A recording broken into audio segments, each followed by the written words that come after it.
Good morning. It's a new year and it's a new book. Found this on my shelf and I wanted to preserve it. It's LDS Stories of Faith and Courage, compiled by Preston Nibley. I assume some relative of Hugh Nibley. And it's really interesting. So I figured I wanted to preserve it because this was compiled a long while back. It was, let's see here, copyright 1957. And here's what it has to say on the inside kind of cover flap. It says, young and old alike have a good story. Young and old alike love a good story. And stories with a moral teach with unequaled effectiveness. Here is an outstanding compilation of faith-promoting adventures written for the youth of the church to build courage, integrity, resourcefulness, and stability. An excellent supplement for Sunday school, primary, scout, and priesthood studies. These stories concern days of early pioneers with a liberal sprinkling of Indian and animal stories. They have been chosen for their spiritual value and will do much to enrich the life of the reader. These stories will be of great value to all teachers of youth, as well as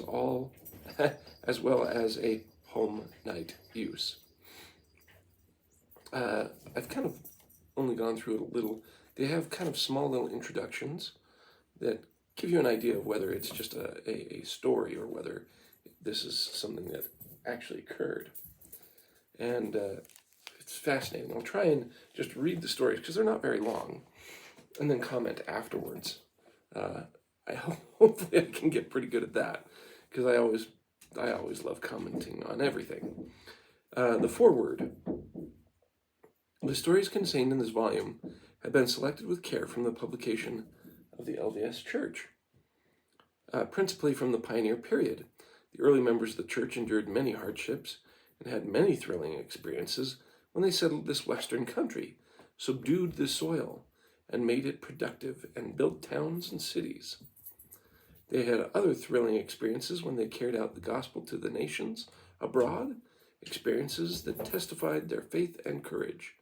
We believe that the youth of today will enjoy these stories and keep fresh in their memories the deeds of their pioneer forefathers. The compiler. All right. So this is the first one. A Night of Anxiety. James H. Martineau. The following 5 excellent and thrilling stories are from the pen of James H. Martineau, one of the great men of the pioneer period and a gifted writer. The events he records were taken from his own experiences as an early settler in Utah and Arizona. In the fall of 1852, Walker, the great Utah chieftain, king of the mountains, as he styled himself, came to Parowan, Iron County.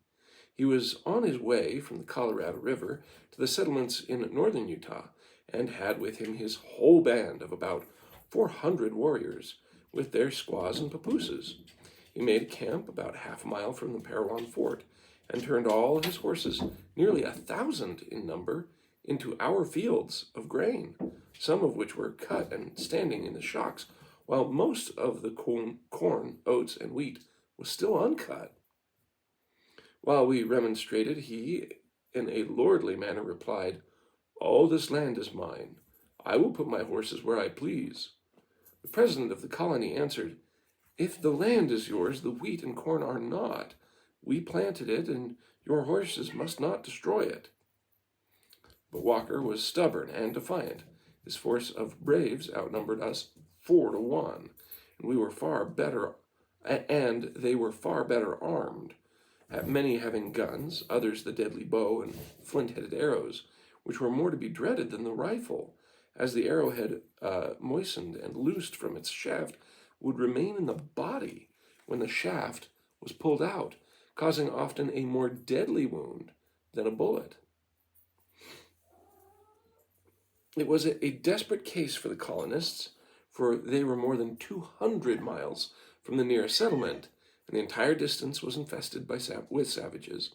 It was impossible for messengers to reach help, and even if that were possible before help could arrive, should hostiles occur, all would be over, and the rescuers would find only blackened ruins and mangled remains.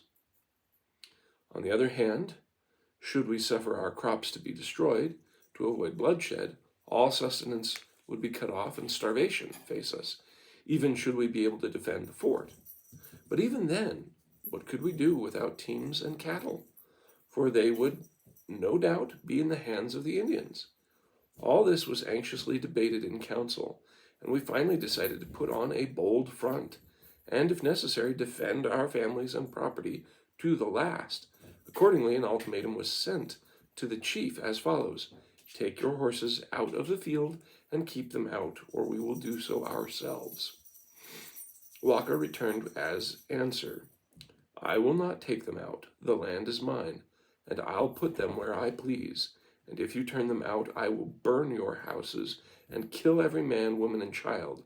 Not one shall be left alive."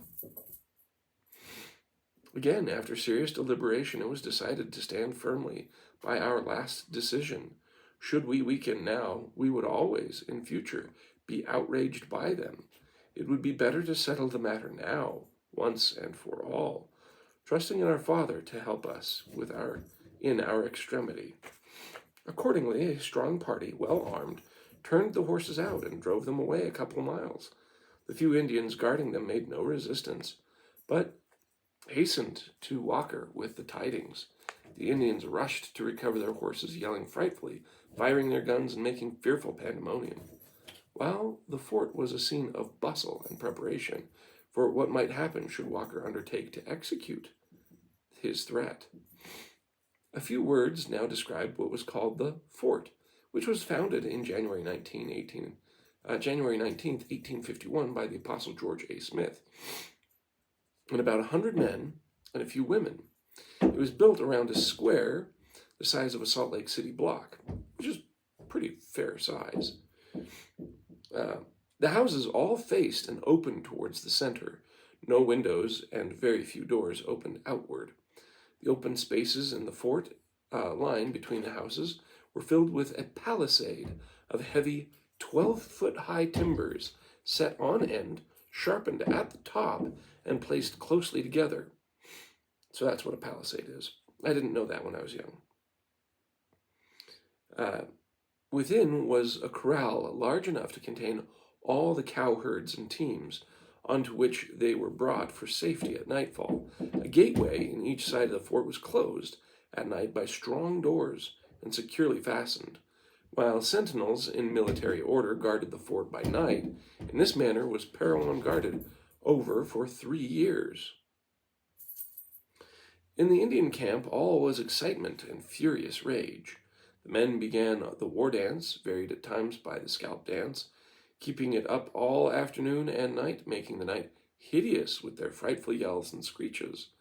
Some, who could speak a little English, ventured near the fort and cried out, "We kill you quick!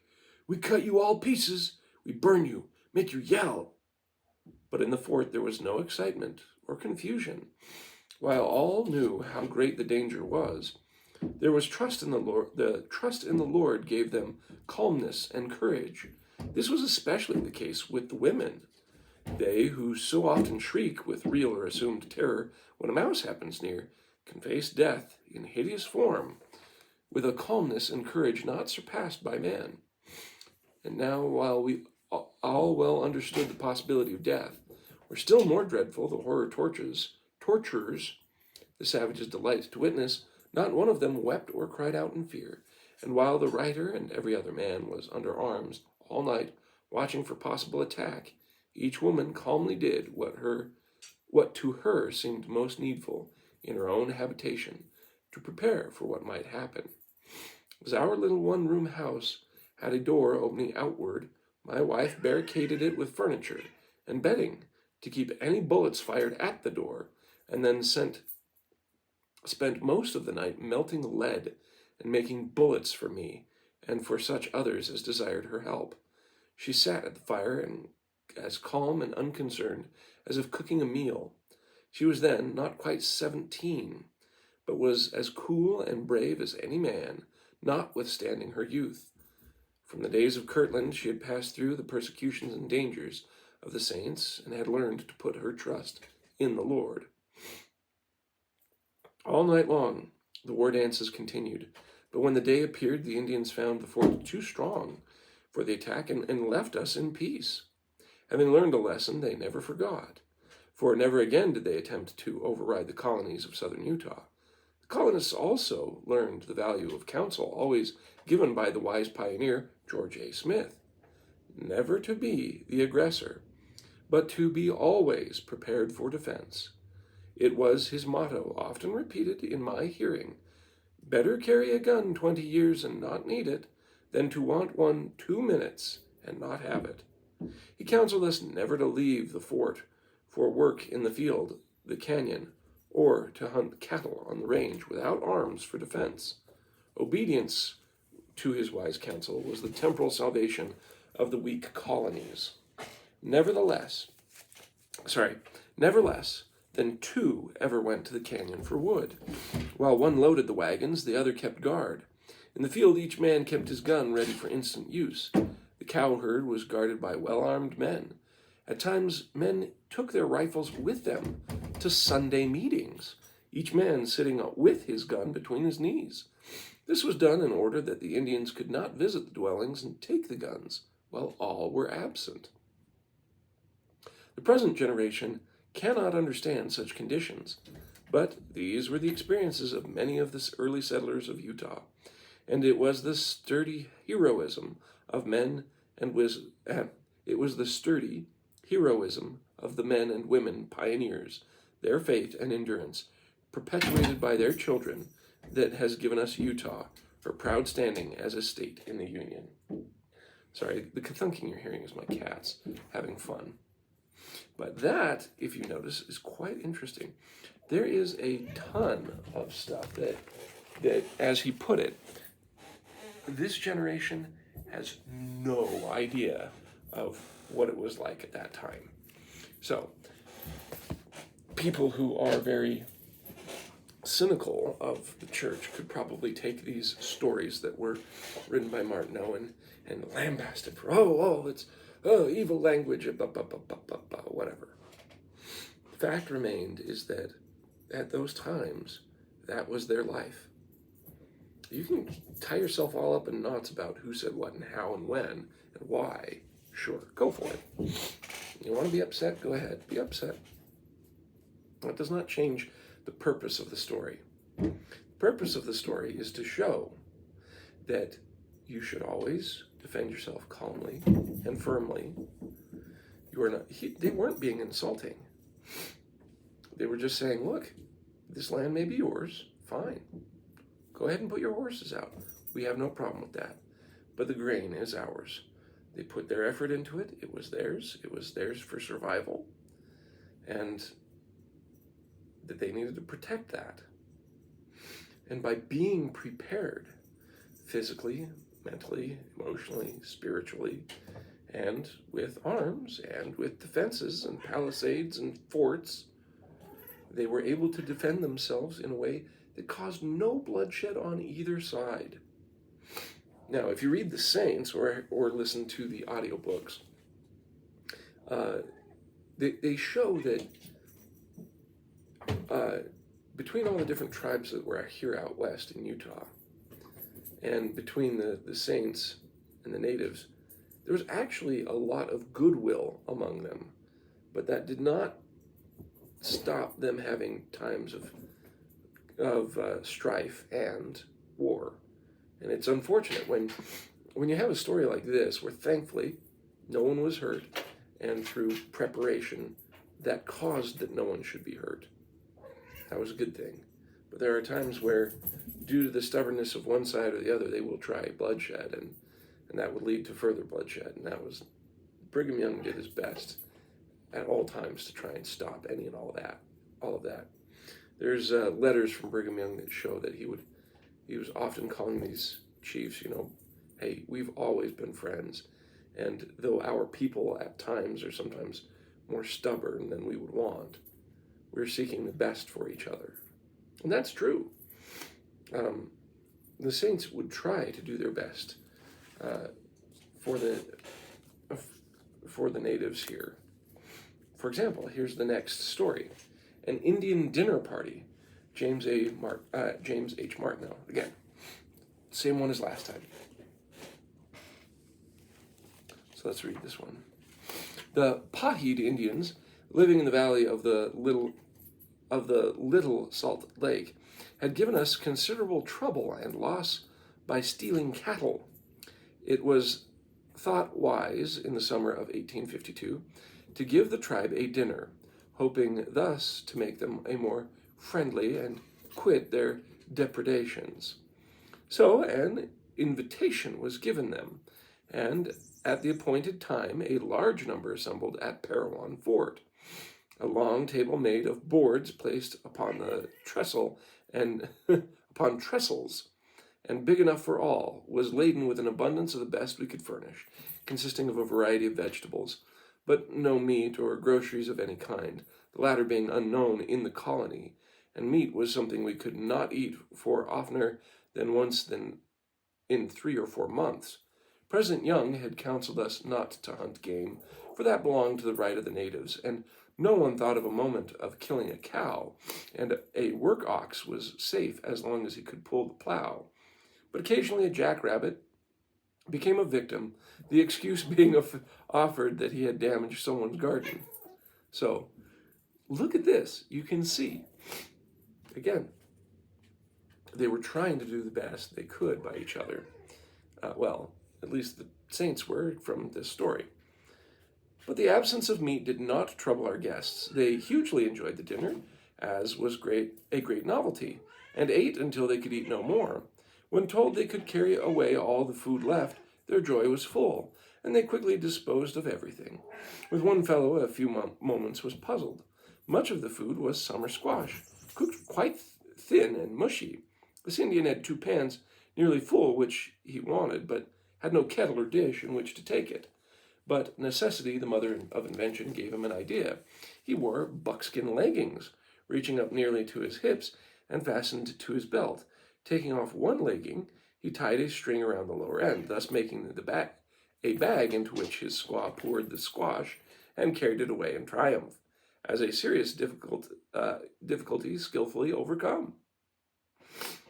After dinner, the chief Canara made a speech saying the Mormons were good to his people, and he hoped that they would overlook the stealing his people had done, and explained their temptations by saying, "You plenty bread, plenty cow, plenty horse, plenty everything. Me, nothing. No bread, no cow, no nothing. But all time hungry. Squaw and papoose all time hungry. But we no more steal cattle."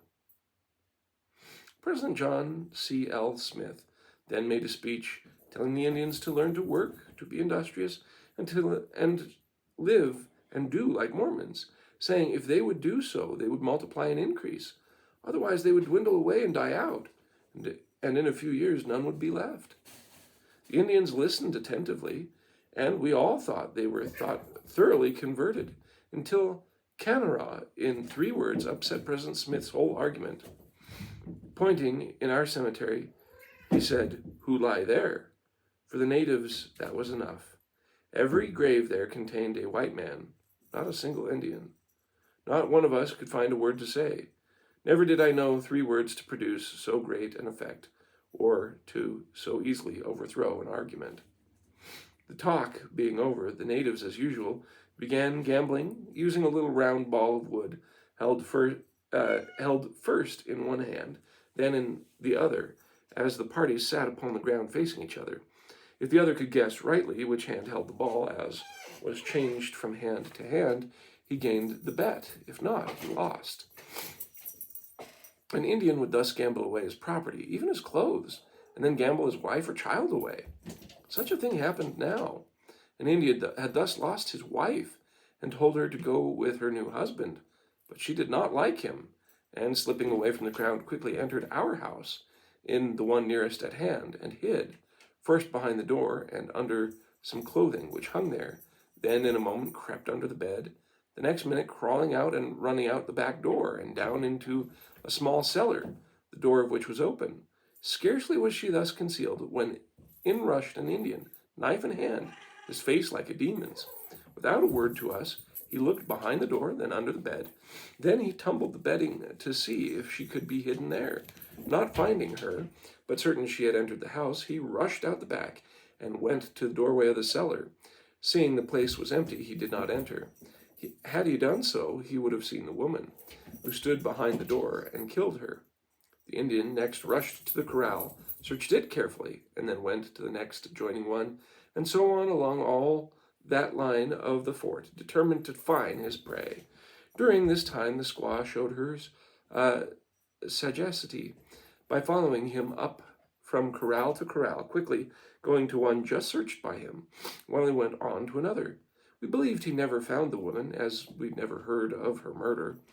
During all this time, which to us was one of much excitement, the other Indians seemed as unconcerned as if nothing unusual was happening. Upon another occasion, Miss Martineau, returning to the house after a short absence, saw her little daughter, Elvira, crouching upon the floor, a picture of deadly terror, an Indian standing with a tomahawk uplifted over her head as if about to dash out her brains. Nerved with the mother courage of a lioness, she flew upon him, jerked him away from her daughter, and beat him so soundly that he was glad to get loose from her grasp, and made an inglorious retreat. Courageous while the struggle was on, when all danger was past, she weakened for a few moments. The Indian had demanded bread, and when told there was none, he told the little girl she lied, and said he would kill her. He might not have hurt her, but Indians, with their ungovernable passions, are not to be trusted when they are enraged. During several years of the early settlement of Utah, especially in the outer settlements, incidents of startling character were not uncommon, but unaccountable as may appear.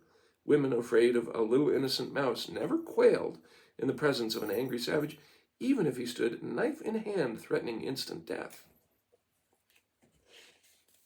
So, there you go. This is very interesting because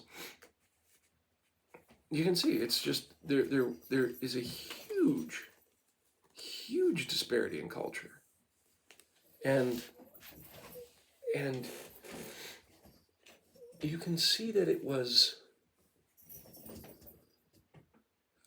so different that it left a huge impression upon Martineau and the experiences there. If you read Laura Ingalls Wilder's Little House on the Prairie, you get stories like this where they just come in and want or take things and things like that. So you see these same kind of things happening, and it's just totally different to what the settlers, the pioneers, had expected, or I don't know what they expected at the same time, and yet this is what they had. This is what they lived through, and yet you see that obviously there are times where their methods of trying to have peace were not successful, but there are also plenty of times where trying to have peace was successful, whether that's through strength of defense or whether that's through trying to feed and help them. What I find very sad about the two leaders giving speeches at the dinner party was that the chief was at least very grateful and was trying to make sure that his people didn't steal the cattle anymore. That was awesome. Unfortunately, the Latter-day Saint leader telling them, hey, if you work and live and do things like us, you can live and survive and thrive. In many ways, I think he was right. You know, the existence that they had at the time was, as the chief put it, they're always hungry.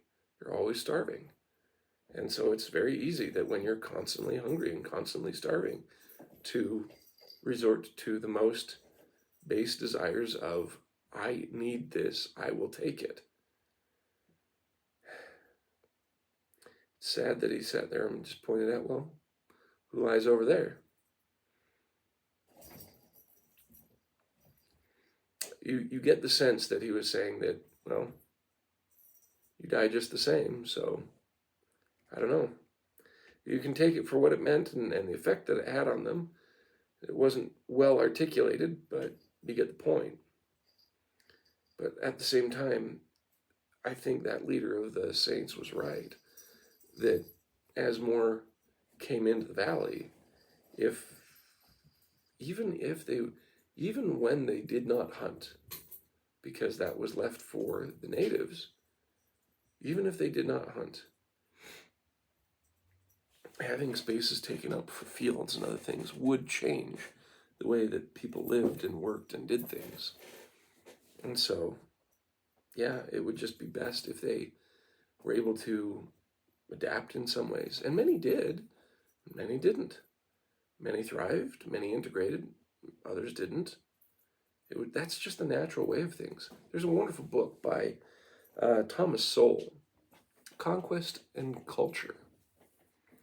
And he goes through very big, prominent areas that had massive times of conquest.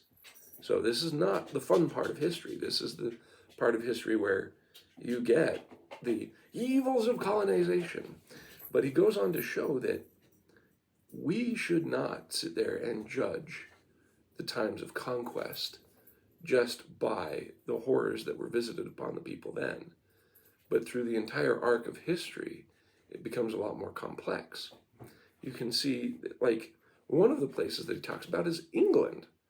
That island was taken over so many times and in so many ways by so many different people, and yet it became a world powerhouse after a time.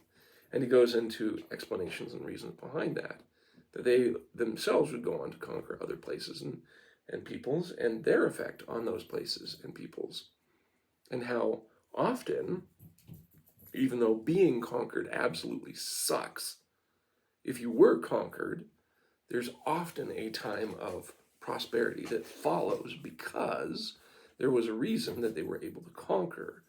And if they had enough technology or advancement more than your own, if you were able to learn those same ways, you could become just as proficient and better at living and surviving as they were. Thomas Sowell also goes on to times where, during processes of decolonization, when England was letting go of their colonies, as well as other European countries, that the future benefits of the future prosperity of those countries that were colonies would also depend on how willing were they to continue with those same cultures of prosperity that were taught when they were colonies. Because those that accepted that same kind of work, industry, business, law, order, that kind of stuff, continued to prosper. Whereas anytime their academically minded leaders turned back to tribalism, corruption, etc., their countries would lead into despotism and failure. And so history is it's not fun and it's not easy, but it happens. And despite all these big talk of the overarching era of history from Thomas Sowell, these individual stories show what it's like, just individual moments they had to deal with. You can argue all you want as an armchair philosopher and historian generations later about what's right and wrong in these stories. But if you were there and you were at that time, it would be a different place for you.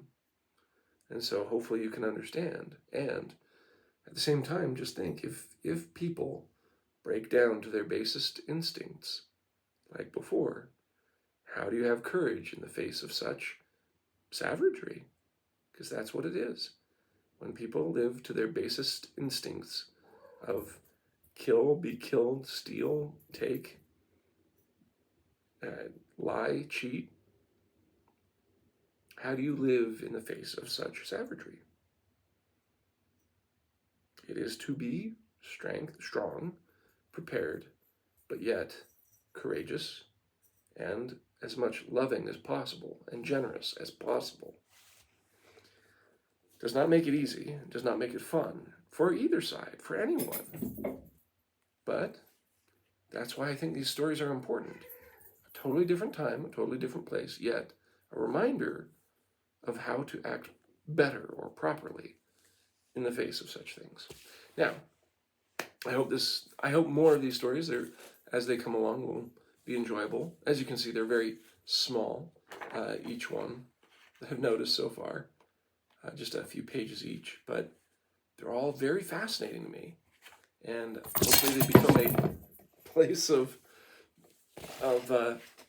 reflection and history about the church in their own way, whether it's thinking about the compiled stories of the people who had these things happen to them, or just even if they are fictional stories, these are the things that would have been taught in the 1957 or afterwards, and you can reflect on what that means for trying to teach morality in the home. So more than anything, I hope as we start studying the Old Testament this year that we can focus on Jesus Christ and his love for all of us, and that no matter what time period and what place we are in, he calls to us by trying to give us light and knowledge by which we can live by, and as we further live by that light and knowledge, it will give us more truth and more blessings that we can then hopefully help others receive as well. And may the Spirit of God be with you.